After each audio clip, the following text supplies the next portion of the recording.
And by the way, Yes, Peter. I did a little research on those striped rods that Yaakov put in a trough for the sheep to see, and it turns out that I came up with an idea, which then I heard is actually a possible truth Yes, of his. So it's if I may take a second, please. the sheep that look at the rods will then be interested in mating with rams that are also striped or speckled. Yes, So yes. that is the way that genetic engineering could have been done. Right, right. It's So not the Lamarckian inheritance principle, but rather something about the suggestiveness. Yeah, exactly. I definitely have heard that interpretation. It's an interesting, an interesting Yeah. one. So yeah, so fascinating, long and curious portion from last week's Parsha from Vayetze. And now we're on to Vayishlach. Yes. Great to make our way to the second half of Breshit and uh, just continue really in the second half of Breshit. And we have a nice essay from Ravet Shalom. I think if last week, was a kind of micro analysis, um, although one which very much came in handy for me over the course of the week in different Parsha discussions.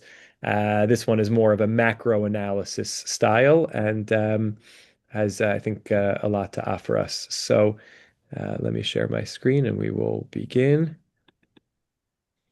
Okay. Called Jacob's Wrestling Match: Four Approaches, Four Perspectives. The history of Parshanut goes as far back as the text itself, as I had umbrated in chapter 1. We discussed the various exegetical motivations and programs of the medieval commentators, called the Rishonim. Yet there is another factor which distinguishes them from each other and will set into motion a different path of interpretation. This is especially true in Genesis and Breshit, although it impacts on an exegete's approach in every one of the 24 canonical books of the Bible. In the first chapter, we outlined some of the general teleological differences, what each is trying to accomplish. Rashi skillfully presents a selective representation of Midrashim. Ramban offers a broad view of the passage, proposing a solution as to the overall implication and message of the text. Rashbam suggests a straightforward, Peshat reading of the text, which sidesteps, in many cases, the rabbinic tradition. Ibn Ezra puts much energy into the lexical and syntactical considerations of the text, and so on. These are, however, differences driven by what each Parshan sees as his task and what it is he is trying to discover about the text. Meaning these are sort of the means of how they analyze the text, but there's something underlying that, which is what their goal is in interpreting the text. Rashbam, for instance, goes out of his way to justify and validate, even venerate, the vast midrashic tradition. His programmatic statement is that he's trying to restore the balance by reviving the study of Pshat. In other words, the Rashbam, by not focusing on Midrashim, is not less respectful of Midrashim, but feels that there's been an overemphasis on Midrashim and he wants to reintroduce or re-emphasize Pshat. While presenting the Midrashic tradition, Rashi, sometimes in the same concise comment, makes note of grammatical nuances or clarifies Pshat. None of the Rishonim diminish the significance of the program pursued by others. Each contributes his own particular piece to the whole of traditional text interpretation. There is, however, another divide between exegetes, one that is not born of their self-directed agenda, but rather in their perspective on the text in general and on the particular book or passage being analyzed. For instance, one Parshan may read the Song of Songs, Shir Hashirim, as being written fundamentally as a metaphor. Such an exegete will avoid interpreting the text as a courtship, wedding scene, etc., and go directly to the analogy. Contradistinctively, another commentator may take the position that regardless of the provenance of the song, since it was written as a courtship metaphor, the terms and context of the metaphor must first be explained. And in light of that explanation, the application to the relationship it intends to describe can be understood.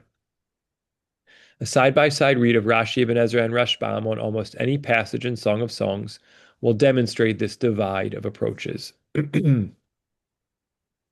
In this chapter, we will look at a most mysterious scene, Jacob's wrestling match with a man, an Ish, during the night, and see how four of the Rishonim interpret the scene and its meaning, and the philosophical, exegetical bases that perhaps drive their interpretations.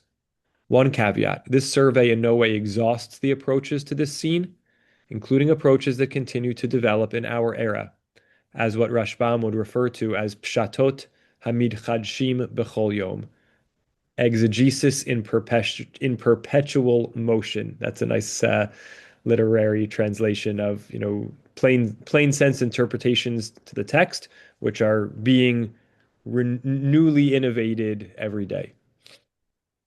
Okay, so we're studying from Bereshit chapter 32, verses 23 to 33, the story of Yaakov's encounter with the Ish. He rose up that night, took his two wives and his two handmaids and his 11 children, and passed over the ford of the Yabok. And he took them, by the way, I never like to let Vayetze or Vayishlach pass without making mention of Rav Shmuel Klitzner's amazing book, Wrestling Jacob. I think I've quoted it in a variety of sermons and classes. I think that his psychological literary analysis is just a cut above and is really, really worth reading. It's book length, but even just perusing it is a tremendously filled with insights to the Yaakov story and much more. That's Rav Shmuel Klitzner's Wrestling Jacob. Just even as I read the English, I'm reminded of some of his particular points. One amongst many, that Yabok, the Yabok river, Vayavor et Ma'avar Yabok. Yabok is Yud Bet Kuf, which is basically an anagram almost of Yaakov. And he took them, and so he understands the place name to be a hint to the discombobulated Yaakov. Yaakov is not right. He's disordered in a sense. And he took them and sent them over the stream and sent over that which he had. Yaakov was left alone, and a man wrestled with him until daybreak. And when he saw that he could not defeat him, he touched the hollow of his thigh, and the hollow of Yaakov's thigh was strained as he wrestled with him. And he said, "Let me go, for the day breaks." And he said, "I will not let you go until you first bless me." And he said to him, "What is your name?" And he said, "Yaakov." Again, for Rav Klitzner, this is this is the moment in which whoever, and we'll see some takes on this, whoever or whatever this Ish is, internal or external, it's the moment in which that man, that being, or that self positions him with another opportunity to answer the question which he answered differently when he stood in front of his father Yitzchak, who said, "Who are you?" Or, "Are you Esau, my firstborn?" And he said, "Yes, essentially it is I." Now again, he's given the opportunity to acknowledge his identity when he's finally willing to acknowledge himself as Yaakov, as the crooked one. Then he's able to earn his name of Yisrael. And he said, "Your name shall no more be called Jacob, but Israel, for you have striven with God and men and have prevailed." Yaakov asked him and said, "Tell me your name." And he said, "Why then do you ask after my name?" And he blessed him there. Yaakov called the name of the place Peniel, for I have seen God face to face, and my life is preserved. And the sun rose upon him as he passed over Peniel, and he limped upon his thigh.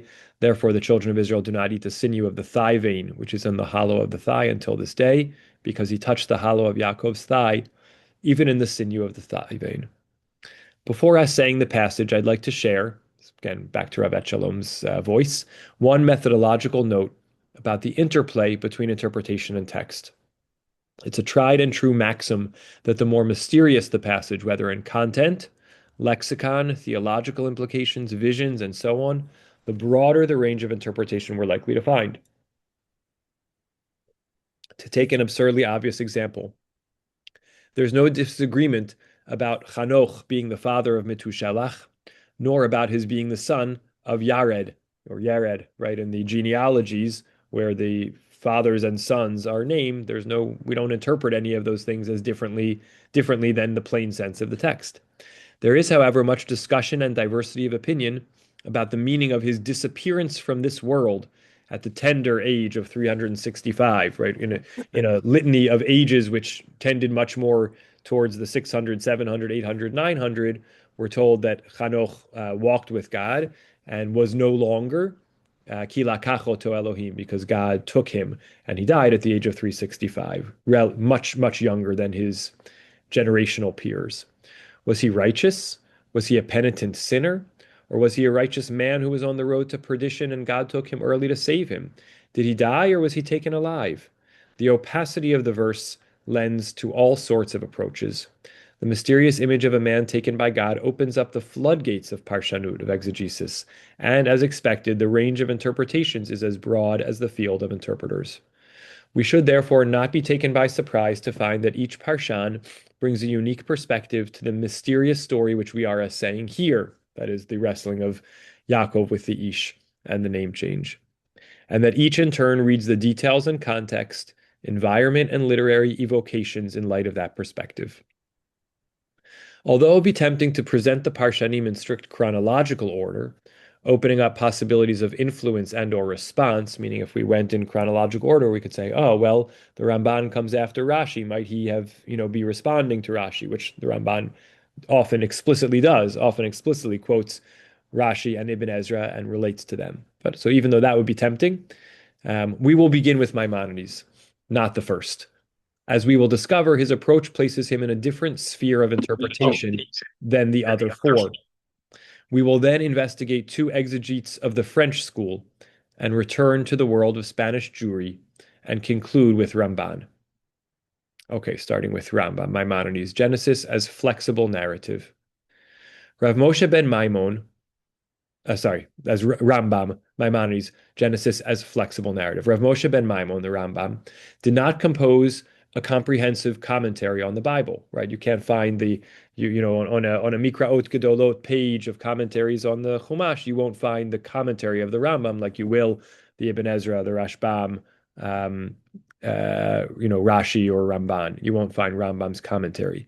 Nevertheless, his numerous programmatic statements, chiefly found in his philosophical works, serve to anticipate his approach to many thorny passages, as well as providing explicit examples of his exegetical method. And in fact, people have created an artificial or composite sort of commentary of the Rambam on the Torah by taking the comments that he makes in other works, most primarily, as Rav Shalom is referring to, Guide of the Perplexed, Moreh Nevuchim, where he quotes many explicit biblical verses and analyzes them. People have tried to create or have created, a collection of his comments organized by verse, but it was never written as a commentary on the Torah as such. By way of example, Maimonides proposed that the purpose of the story of the binding of Isaac was to teach two great philosophic theological lessons: the extent of fear of God and the truth of prophecy. Since he sees the narratives in Genesis as essentially being presented to teach philosophical, religious, and ethical truth, he perforce reads the Akedah, binding of Isaac, as lesson-driven. This precludes his adopting the approaches of Rashi or Rashbam.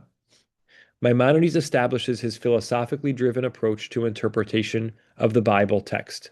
Every text ought to be read literally, unless it cannot, due to standing in conflict with either another text or that which has been demonstrated to be true through logic.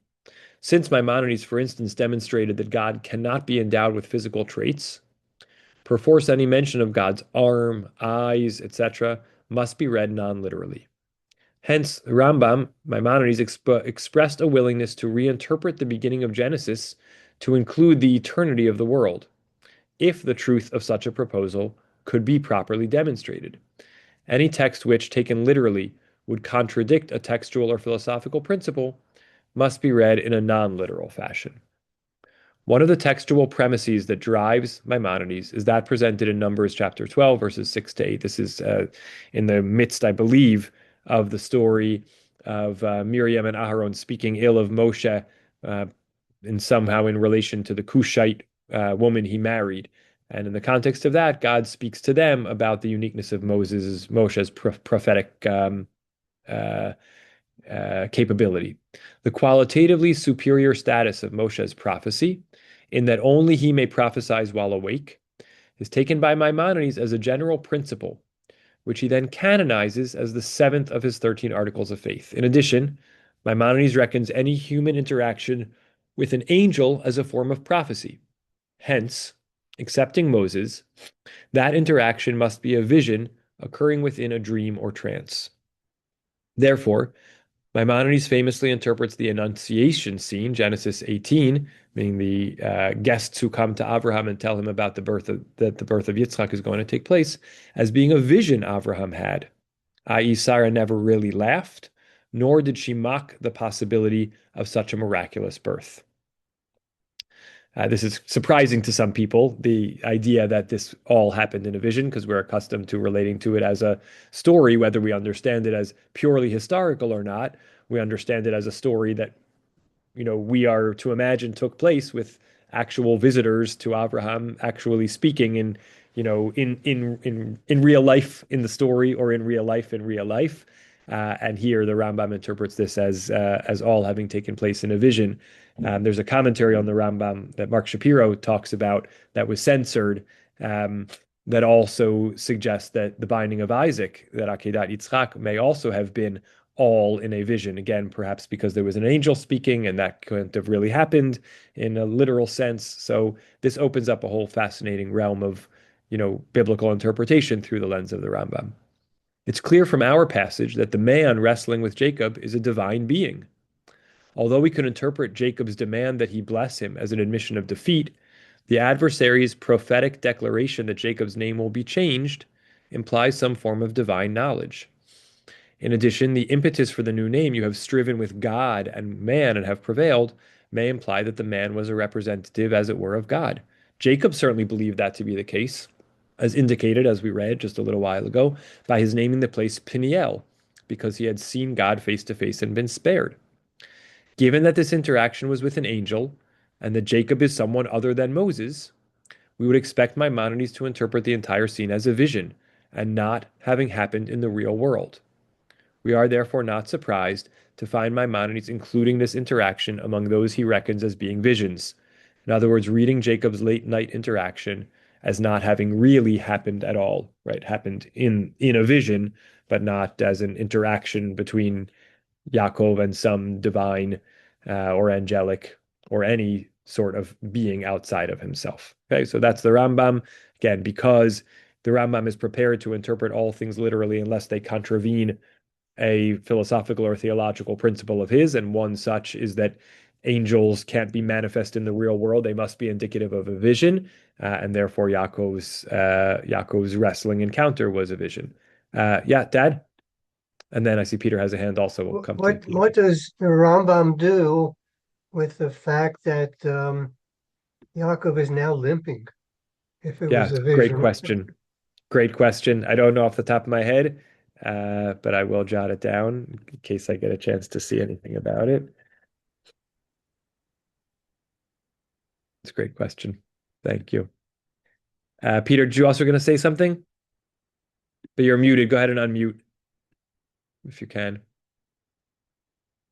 No? Okay. I just want to ask one quick question. Parshat means what? Hold on a second. Moshe, hold on. Just seeing if Peter's able to unmute.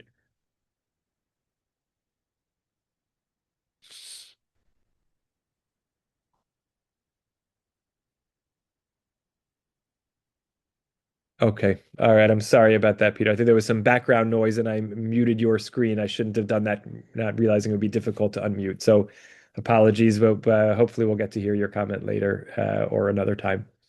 Yes, Moshe, go ahead. What does Parshat mean? I forgot. It means what? Pshat, yeah, pshat means it's a hard word to translate, actually. It's related to the term kind of simple, and people usually translate it as the plain sense meaning of the text, meaning as opposed to midrash, which is expounding, homiletically on the text. People usually say just the plain sense meaning of the text. Okay, great. Let's keep going. Continue to share my screen. All right, so one interpretation down, 3 to go. Rashi, Genesis as a polysemous narrative. Hope I'm pronouncing that correctly. Rashi, commonly considered the father of exegetes, has long been the subject of more analysis, super commentary, and critique than any other commentator. His selective utilization of midrashim, along with his own observations and those of his teachers, makes for a concise yet comprehensive companion to the text. I always remember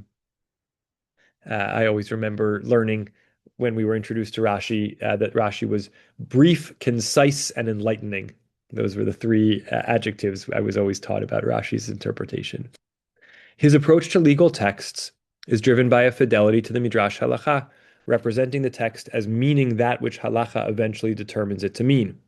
Right. So, for example, in Parshat Mishpatim, which is filled with lots and lots of tort law, and some of it may have had an initial plain sense meaning, in the ancient Near Eastern world in which the Torah was given. Rashi will always quote the Midrash Halacha that sort of follows rabbinic interpretation to update it to whatever stage of kind of tort law the rabbis were legislating and imagining in their time. When it comes to pre-Sinaitic narrative, that is Genesis and the first chapters of Exodus, where we really largely don't have law, however, he represents a midrashic tradition which views the text as simultaneously operating on multiple levels, an extended form of polysemy. What the patriarchs experience in real time is also happening elsewhere or later.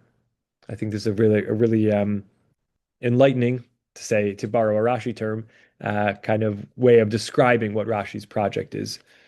For instance, when Abraham first came into the land, beginning of Parshat Lech Lecha, he came to Shechem at Elon Moreh, and then moved south to a location on the road situated between a place that would later be called Beit El to the west and Ha'ai to the east.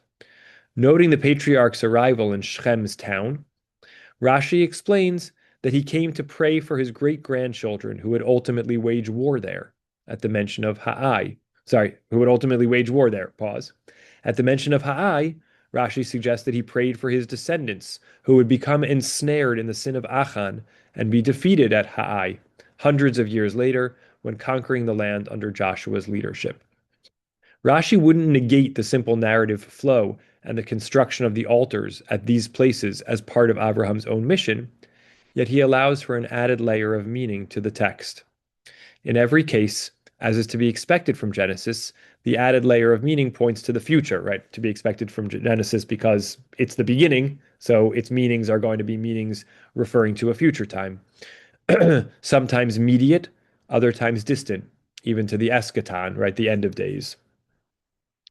For example, on the eschaton, when Yaakov in Vayechi gives his sons his deathbed blessing, and he says, "I want to tell you, what's going to happen ba'acharit hayamim, in the end of days or the later time."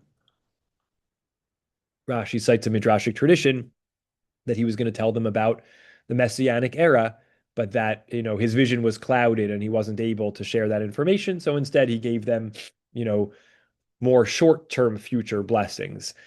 Acharit Hayamim is the rabbinic term for the end of days, but probably in its, biblical Hebrew context and narrative context, Yaakov was just saying to them, "I want to talk to you about the future," not necessarily the end of days future. We expect Rashi to read our mysterious interaction and find additional layers of meaning that speak to Jacob here, as well as Jacob later, that refer to Jacob in the here as well as Jacob there, and we are not disappointed. Rashi immediately quoted the midrashic tradition that the man was Esav's guardian angel. Yaakov refuses to release his angelic opponent at daybreak unless the other blesses him. Rashi explains that he was demanding that Esav, through his representative angel, accede that Yaakov properly earned and merited father's blessings in spite of the subterfuge in which he engaged to get them. This is then the gist of the angel's response: "Your name will no longer be called Jacob." Rashi explains this to mean, no longer will it be said that the blessings came to you be'okva, through deceit, from Yaakov. Rather, they were given to you bisrara, hence Yisrael, and openly. As is his wonted narrative, and the more mysterious the story, the more likely this is to happen, Rashi adds an extra layer of meaning, which is proximate and relates directly to the protagonist or his seed, without supplanting the straightforward meaning of the text, right? So taking the name change in the here and now and also relating it to, a view of how this name is going to forecast a new perspective on Yaakov. One note, Rashi is not alone in reading a simultaneous real-world narrative side by side with allusions to the future. Among French exegetes, of which Rashi was one, Radak is a noteworthy parshan who does much the same, including his approach to our passage. I can think of a Radak on the binding of Isaac, in which he also talks about, he has a more programmatic comment and says kind of the messages of the Torah, are there to communicate to future generations certain lessons, and they're sort of written into the Torah with an eye to the future. Okay, I see Peter came back on. Did you want to comment from before, Peter? Oh, no, I'm okay now. Okay. I forgot what I was going to comment. Okay, if it comes back to you, don't hesitate to share, Thank you. please. Okay, C, Rashbam, Genesis as literal narrative. Rav Shmuel ben Meir, Rashi's illustrious grandson, carved out a vital niche in the world of medieval Parshanut by restoring an emphasis on the study of Pshat. He regularly bypassed the Midrashic tradition, even in analyzing legal texts, right, which is maybe a little more surprising, arguably, to pursue what he understood as the meaning of the text in its own context and setting. There are those who suggest that much of his innovative enterprise was motivated by the petite renaissance of the 12th century. Indeed, even Rashi, his student Yosef Kara, and others who preceded him rediscovered the study of text on its own terms and popularized this new method and approach. So he was part of a school of Pashtanim, of people who were restoring a focus on the plain sense meaning of the text. Although many exegetes presented programmatic statements about their method of interpretation, all did so at the beginning of Genesis. Some added smaller introductions before each book, right before each of the 5 books of the Torah. Rashbam, in addition to his introduction to Genesis, added a bold statement at the beginning of his commentary to chapter 37, the beginning of the Yosef narrative cycle. This pops up in the beginning of my bar mitzvah parsha Vayishlach. Those who admire intelligence, we're now reading from the lengthy, as he calls it, programmatic comment of the Rashbam from the beginning of Genesis 37. Those who admire intelligence will perceive and understand what our rabbis taught us. Ein mikra yotzei midei pshuto. This is a reference to a passage in the Gemara.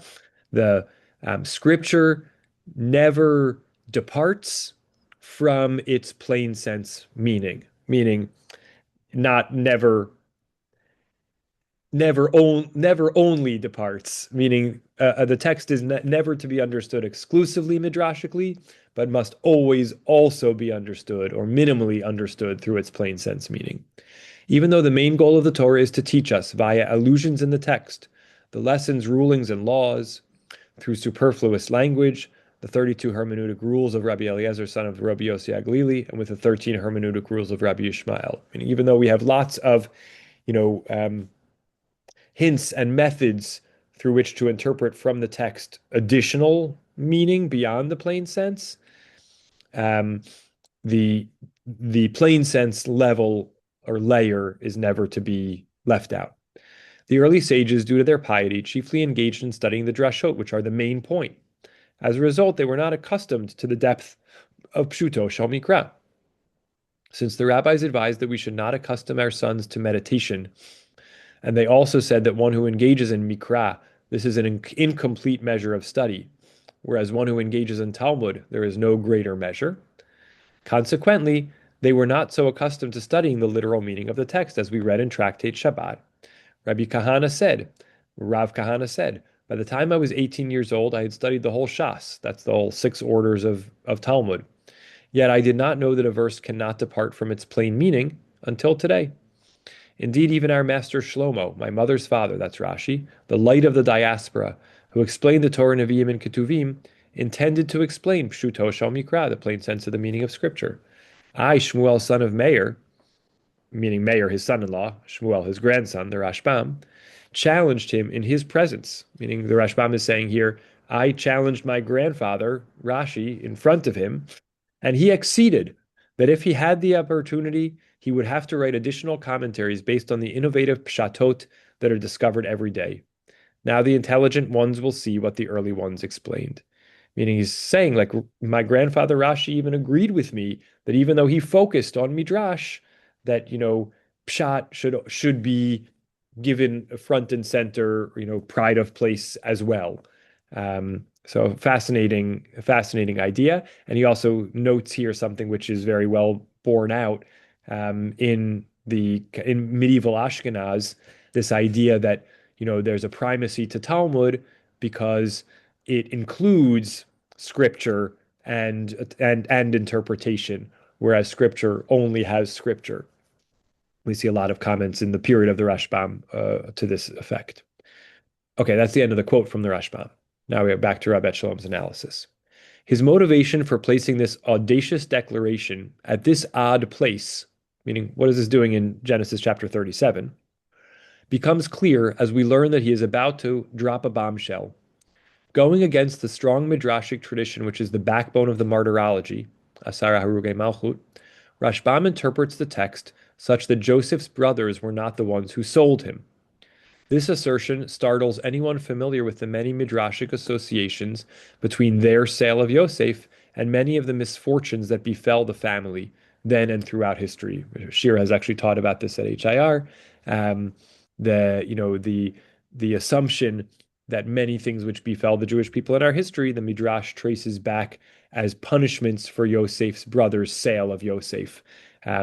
The allusions, and this is the Haftarah for that Parashah, Parashat Vayishlach from Amos, Al Michram Ba'Kesef Tzadik Ve'Evyon Ba'avor Na'alayim, for selling the righteous for money and the impoverished one for shoes, is interpreted as a reference that the brothers sold Yosef, and with the 20 silver pieces they got, they bought shoes. And this whole notion, that they didn't just cast him into the pit, they didn't just, revile him, but they actually sold him into slavery, is kind of the paradigmatic. It wasn't a fratricide, but it was, a brotherly, a fraternal abandonment, and that kind of crisis or fracture reverberated through the generations, and there are midrashic statements to this effect, not just pointing to future things as punishments, but so sort of saying this is a sin which always continues to echo through history. And so it's important to talk about, to make a case for the centrality of plain sense interpretation, as against the midrashic tradition. If you're going to make such a bold claim that something which is so central to the midrashic tradition isn't actually the case, that Yosef's brothers didn't really sell him, and therefore that tradition has to be somehow sidestepped or contextualized. Nevertheless, a straightforward and objective read of the story, argues the Rashbam, has the brothers, who planned to sell him, arriving too late at the pit, as he had already been sold from there by Midianite merchants. Yet it's not that makes the brothers free of blame, but just the link between the sale itself and many other future terrible things that befall the Jewish people can't be made if you argue that the sale never actually took place by the brothers. Rashbam consistently addresses the text independently, using the philological, semantic, and syntactical fields to aid his enterprise. We return to our passage and once again are not surprised by the approach taken by the Parshan. Rashbam concedes, based on the factors adduced above, that the man is an angel. That is about the sum of his agreement with his grandfather. As he does in other passages, he's prepared to view the behavior of the patriarchs as less than ideal, and posits that Yaakov's odd decision to cross the Yabok at night was an attempt to flee Esav altogether and to avoid the reunion/confrontation. This, Rashbam contends, was a failure of faith in God's promise that I will be with you, God's promise at the beginning of last week's Parsha, Vayetze, when Yaakov has his dream. God says, I will be with you and guard you in all that you go. Shmarticha b'chol asher telech, v'ashivoticha al adama azot, will return you to this land. Ki lo ezavcha ad asher yimasiti et asher dibarti lach, for I will not abandon you until I have done all that I spoke to you. Right, and so the idea here is, Rashbam is saying, Yaakov didn't trust in that promise, and Yaakov really thought he was in mortal danger at this point in his impending encounter with Esav, and he was trying to run away. Bracha writes, the one that preceded the brothers Yosef was Yaakov's not giving his brother food without a transaction and a famine in the land, which led them to Mitzrayim and slavery. Right. Okay, good. As such, God dispatched a man, this is a continuation of the Rashbam's comment, to wrestle with Yaakov, to keep him in place, to prevent him from fleeing. He would be forced to stand and witness the fulfillment of God's promise that Esav would not wound him. This explains the angels relinquishing Yaakov at daybreak. He can no longer flee, so the task is complete. Yaakov's limp, which Rashi reads as a badge of honor, is, according to his grandson, a mark of punishment for his unwillingness to stand and see the divine promise fulfilled. Rashbam, with his characteristic independence, views this interaction against the backdrop of Yaakov's anticipations and anxieties and the inner conflict between God's promises and his very real human fear of his brother. Okay, and finally, Ramban, Genesis as foundational narrative. Rav Moshe ben Nachman, who eventually immigrated to Palestine and spent the last few years of his life there, was a Parshan par excellence, whose commentary on Torah is considered in many academies to be the preeminent approach to the text. One of the hallmarks of Ramban's commentary on Genesis, something he alludes to in his introduction to Exodus, is his viewing the book of Genesis as foundational and essential. In defending the inclusion of this book, in response to Rashi's opening comment in the name of Rabbi Yitzchak at Genesis chapter 1, verse 1, right? In defending the inclusion of the book, the whole question, why is the book included? If it's really meant to be a book of, of laws, start with Exodus chapter 12, which gives the first laws of the Passover sacrifice and the Exodus. What's the point of everything that comes before? Ramban reckons Genesis as the book of creation of the nation. All of the elements that will become part of the historical rhythm and cycles of the nation, the Jewish nation, are established by the actions of our forefathers and foremothers. Ramban, a central point for him is Maseh Avot Siman Lebanim. That which happens to our patriarchs and matriarchs is an indication or a foretelling or sets a paradigm which will be followed through by their children, not just subsequent generations of patriarchs and matriarchs, but the nation as a whole. So those patterns of behavior and thought and relationship are set in place in Bereshit and then come to a national, expression in Exodus and Shemot. For example, Ramban critiques Abraham for abandoning Canaan during the famine and going to Egypt. He adds a critique of Abraham's treatment of Sarah in that story. His conclusion is that Abraham's behavior established a pattern his descendants were destined to repeat, to go down to Egypt in response to a famine, to suffer terribly there, but ultimately to leave with great riches, right? It's not exactly a punishment for Abraham doing that, but that a consequence of Abraham doing that was that model was set. He continues his application of this approach in explaining a seemingly mundane and arcane passage.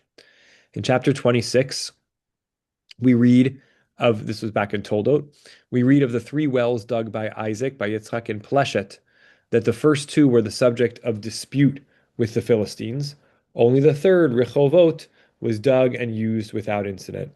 Ramban explains that these 3 wells represent the 3 sanctuaries, and he aligns the disputes recorded in Yitzchak's interactions with the troubles that preceded the destruction of the first 2 Mikdashim, and the promise that the third will be built comfortably without rancor or dispute, right? So there were 2 wells that were dug and argued over, and then the third kind of was unproblematic. So too, we had our 2 temples, our 2 Batei Mikdash that were, built but had issues and ultimately were destroyed, and then the anticipation of a third which will endure. Overall, Ramban analogizes the 3 patriarchs with 3 periods in Israel's history. Avram corresponds to the dawn of our history until the Exodus and eventual conquest of the land. Yitzchak represents the period of settlement, and Yaakov the exile, and Yaakov as Israel, the post-exilic period of redemption.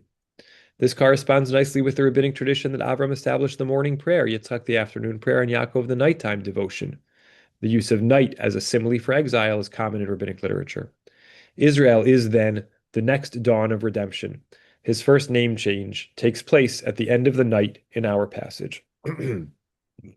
Following our anticipatory reading, right, the idea that these events anticipate the future, we would expect Ramban to take this nighttime wrestling match as a foundational moment for some interaction between Yaakov, Israel, and Midrashic Esav, their historic enemies. Again, as we've seen thrice so far, our exegete does not disappoint. By the way, I would say the distinction between Rashi and Ramban is not 100% clear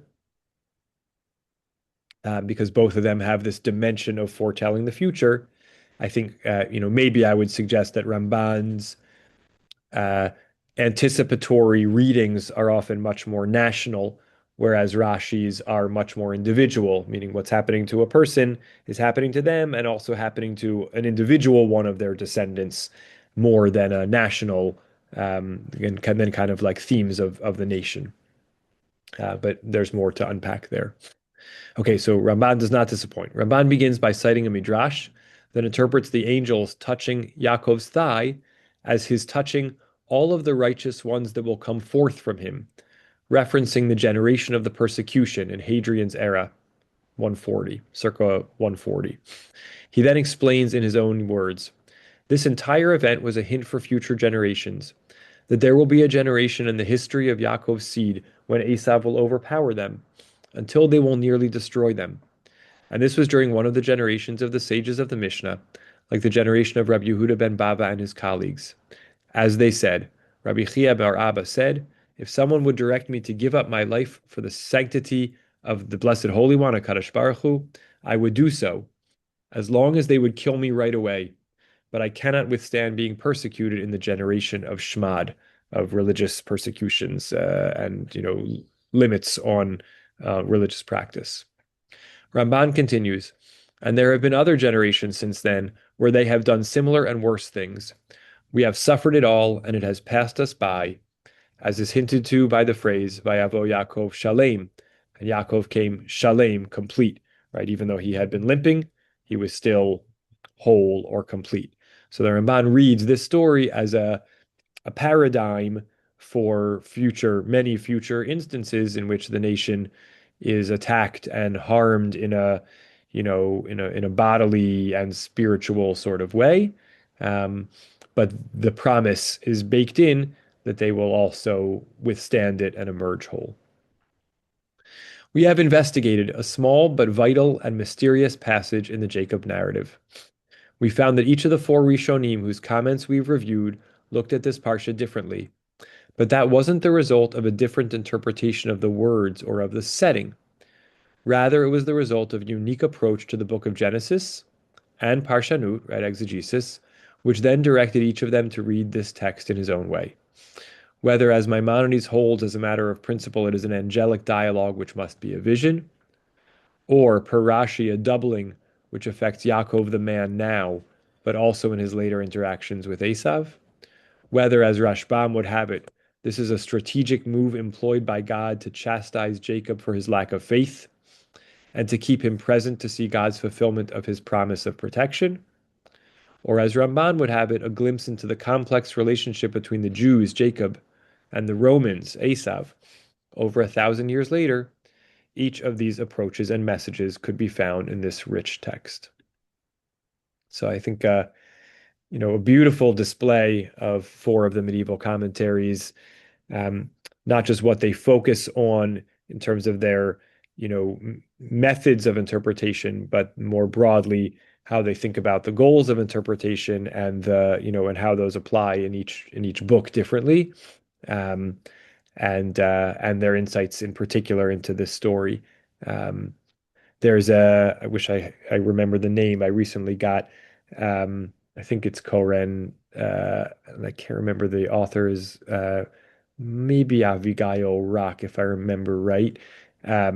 A beautiful, chapter by chapter analysis, not overly academic, and very readable. Of the medieval commentaries, which I have yet to dive deep into, but I'm excited about having, and this piques my interest in it even more. So happy to hear thoughts and reactions to these four takes or to this dimension of method and methodology in general. We're going to start with Lance. Go ahead. First question is Joseph born before or after the wrestling match? Is Joseph born before or after the wrestling match? As far as I can imagine, he must be born before. Before, yeah. You sure? If we take the principle of their, of defaulting to there being ordered chronology in the Torah, Yosef was born in last week's Parsha when Yaakov was still in Laban's house, and now he's departed from Laban's house. Okay. What would be the effect if Esau killed Jacob? There would be What no would happen? Israel. Exactly. We Which would not be means, here. which means that the story of the wrestling match is what's called by professors of literature a turning point. And without this turning point, then we would not have, right? Or the turning point also is the stealing of the birthright. That's another turning point. Another turning point is another Ish, who tells Joseph where to go, right? And by the way, I think angels are human in certainly the ones that come to Abraham. It's not a vision. How could it be a vision when they have all that food? Um, in any event, now what is the singular event in the book of Exodus that parallels the wrestling match? Ooh, great question. Huh. Killing of the firstborn. Nope. Tell us. The burning bush, Hmm. because Jacob goes from Jacob to Israel. In other words, Jacob's character is changed from before, when he was basically a self-reliant trickster, to afterwards, when he becomes someone who is a winner. He defeats God, in effect. And Moses goes from someone who is, the shepherd guy who doesn't really amount to much, to becoming the leader of the Israelites and taking them to in front of the promised land. And if Moses had gone to the promised land, it would have undermined and subverted the book of Joshua, right? So all these things are plot. In other words, what I'm suggesting is simply the historical and comparative method developed by E. Stoll and S.F. Fred Johnson, with whom I studied, by the way, S.F. Fred Johnson. And the plot is in effect superior to everything else. However, if you accept that, it's goodbye rabbinic Judaism. I'll take it all. Take it in. Thank you, Lance. Oh, by the way, as far as I know, the business with the sheep is scientifically impossible. That's not true. That is Oh, not. But okay, sheep, okay, fine. I'm very happy to be wrong. I love to be wrong. I used to give students an A+ when they proved that I was wrong. well, So what I is ran your it by. scientific evidence? Well, I ran it by ChatGPT, just to see whether sheep can be influenced by pictures of stripes. And they could be. I mean, maybe not 100%, but enough of a percentage would prefer striped rams to make that happen. That seems plausible. Well, And AI mode disagrees with ChatGPT. who? AI mode, That that's is, All another right, LLM. he can't. we got a machloket between two artificial intelligences. That's the Well, next generation. ChatGPT knows more. Supposedly in the Middle East, there is a sect of sheep that are speckled sheep. I think they call them Jacob's sheep. Interesting. Sheep can be influenced by pictures. Yeah. But visual. Did you have another question or comment, Moshe, while we got you here? The guy who lived at 365, who is that? Jared or That was Chanoch or Enoch. oh, Enoch? Oh, Yes. does he have to collect Social Security? No. What's that? Was he have to collect Social Security or he died too young? Yeah, it's a good question. Yes, what age did you get Medicaid at Medicare at in the ancient world? It's a good question. Um, Stephen, does it say that Yaakov limped forever, or he just limped after the dream? right, great question. First of all, Ira, great to hear you, and Well, hope, Because hope I the weather's can, good down there. Um, I can have a comment on that. I had a problem with the sciatic nerve, and exercise will eventually cure it. The nerve endings will regrow. The sciatic nerve will actually regrow. I know it happened to me. I know that's a fact. So it probably didn't limp for the rest of his life. He probably did enough walking to stimulate the sciatic nerve fiber regrowth. mm, hmm because there's something called psychosomatic effects of dreams that hmm do affect Oh, you.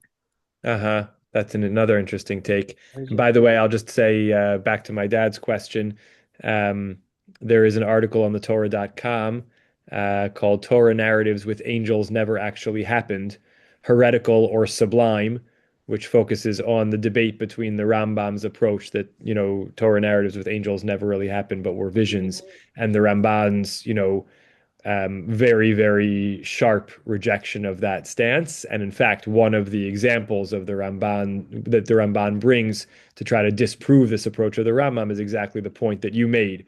The Ramban says, Rambam says that this approach that if an angel's in a story, then it means it must have been a vision, applies to Yaakov's encounter with the Ish. But then how could he have been limping when he woke up? Right? right. So you're in good company. The Ramban asks the question. I don't know what answers are suggested for the Rambam, but Ira hinted to one potentially. So yeah, great point. By the, Leela? So what is the difference between something that actually happens and a Mm, vision? I mean, I don't really personally understand that distinction. yeah, yeah. So if we are imagining the Torah as having described historical events, then the idea is if we had a camera on Abraham's tent, 3,300 years ago, we would have seen some tangible beings approach his tent and seen him, rush around feeding them and been able to hear his conversations with them, as opposed to the idea that what we would have seen was him in a trance-like state, with But his eyelids fluttering. there's no such, I mean, I just dispute that on every level. I really do, because there's no camera on events from whose perspective, who's looking through the camera at this point. Right. Because we're describing, or the narrator's describing, subjective experience, and this is language to express experience as narrated by Yes. those people. Yes. Yes. But I'm going to push back a little bit. Like, you know, would you agree that, Mhm. let's say, let's put it in the present. Would you agree that if you if you closed your eyes and had a dream, that's someone who's living today, that I came to visit, came by your apartment, and we had a whole conversation and we shared a meal, and then you woke up the next morning and recalled that as a dream, that would be different than if I really did stop by? And not necessarily. Okay. I'm not trying. I mean, this is maybe I don't mean to disrupt the class with this, but I also think it's important to give people permission to really trust their own perception and Yes. experience. Yes. Yes. So I don't know exactly where I land on this, meaning, and for me, it's complicated by the question of, are we meant to take these narratives as historical, whatever that means, having really happened in historical record altogether or not, is its own question. But to me, there is a distinction to be maintained between a dream and a waking state experience of physical others. I can see how that could like sort of slip away in some, Everything is perceived through the body. Everything that we know about the world is perceived by the instrument of our body yes, through yes, our brains. yes, It doesn't, yes, there's no objective outside world yes, that separately exists from that. yes. I have no choice but to agree with you about that. And so, yes, so it is all through our subjective frame. So I guess I would only then preserve the notion of the distinction between, you know, adopting the subjectivity of Avraham, that he would have made a differentiation between um, an experience of what he perceived as an experience of others outside himself and a dream, and that, or even that the narrator would have done that, and therefore, right? I guess maybe this is what I would say. Um, the Torah narrates dreams, like it does say so and so dreamed, and here's what happened in their dream. So the Torah preserves that distinction. So if it doesn't narrate the story of Abraham's encounter with the people as a dream, then it at least opens up the question to me of, should we understand it as a dream, or or as described as not a dream. But I completely agree with you that, it is all subjective, and we have no way of really preserving that distinction, in a sturdy fashion.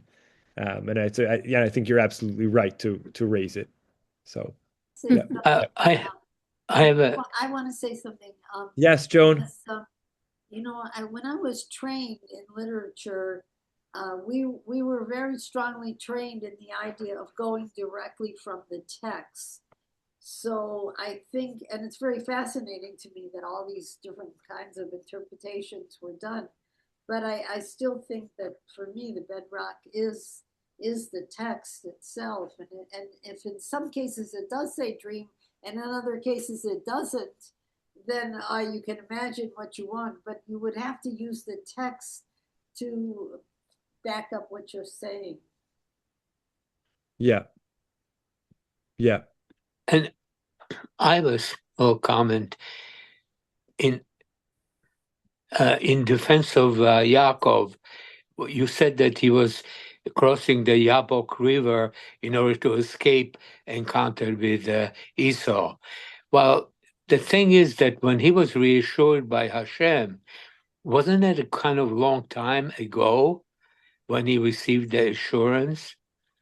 Yes. I could Yes. have forgotten. I mean, that could have evaporated already because of because of the longevity of time. Yes. So Yes. he might have forgotten, and unless he's reassured every day, Yeah. it would be human to forget. Yes.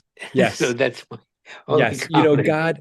God does seem to God does seem to expect him to remember. God Yeah. comes back at a certain point and says, like, I am the God of Beit El, where you anointed that altar and where you made your vow. Now, Yes. it might be that that was actually God. We could offer the opposite interpretation. God understood that Yaakov might have forgotten, and therefore God came along to remind him. I can't tell off the top of my head whether we're meant to read that comment by God as a gentle nudge or as an Nudge. exasperated, reminder. I think it's another fascinating point. And there's just so much rich material here. I Yes. think this point about the distinction between dreams and reality and the subjective experience is very rich. Um, and I regret that I actually have to pause here. I have a great privilege of going to pick up a nephew at the airport. So Okay. wonderful to unpack this. Hope it inspires your desire to learn some more of these commentaries. And we usually do modern commentaries, but in years past, before this Zoom class, I used to do one medieval commentary or early modern on the weekly Parsha each year, and maybe we'll circle back to get a glimpse into some of these medieval commentaries in their own words on a future year. So. Thanks to all. Love to mom and Thank you. dad. Great rest of the week, everybody. Thank you very much. Good day. Laila Tov. Tov.